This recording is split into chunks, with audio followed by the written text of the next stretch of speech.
حضرت مالک بن دینار رحمۃ اللہ تعالی علیہ اپنے نائب ہونے کا واقعہ کچھ اس طرح بیان کرتے ہیں کہ میں شراب کا دلدہ تھا۔ میری ایک چھوٹی سی بچی میرے سامنے شراب پھینک دیا کرتی تھی۔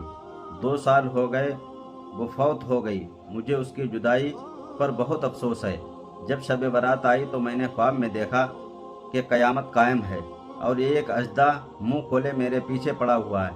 میں ڈر کر بھاگ رہا تھا۔ اچانک میں نے ایک بزرگ کو دیکھا جس سے نہایت ہی خوشبو مہک رہی تھی۔ میں نے کہا، خدارا مجھے بچا لے۔ وہ رو پڑا اور کہنے لگا، میں تو کمزور ہو چکا ہوں، تم ذرا جلدی کرو، اللہ تعالیٰ کسی ایسے شخص کو بھیج دے جو تمہیں بچا لے۔ میں بھاگتے بھاگتے دوزخ کے کنارے جا پہنچا۔ پھر مجھے حکم ہوا واپس پلٹو۔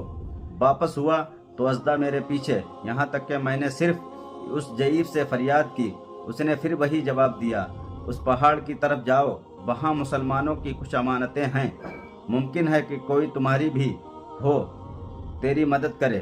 مجھے چاندی کا ایک پہاڑ نظر آیا۔ میں پہنچا، فرشتے نے پکارا، دروازہ کھولو۔ دروازہ کھلا تو دیکھتا ہوں کہ میری لڑکی موجود ہے۔ اس نے دائیں ہاتھ سے مجھے تھاما اور بایاں ہاتھ اژدھا کی طرف بڑھایا۔